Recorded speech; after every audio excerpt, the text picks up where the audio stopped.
பண்ணிடுங்க. ஓகே, வாங்க இப்போ நம்ம வீடியோக்குள்ள போகலாம்.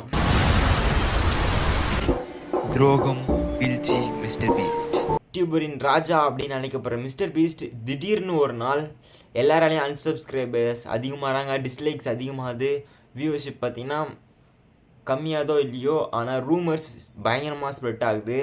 என்னாச்சு அப்படின்னா, மிஸ்டர் பீஸ்ட் கூடயே வேலை செஞ்சேன் அப்படின்னு சொல்லிட்டு ஒரு யூடியூபர் வீடியோவை போடுறாரு. 2 வீடியோ, ஒன்றும் இல்லை 2 வீடியோ போடுறாரு. யூடியூபர் பார்த்தீங்கன்னா அது மிஸ்டர் பீஸ்ட் ஒரு ஃபேக்கான ஒரு யூடியூபர்.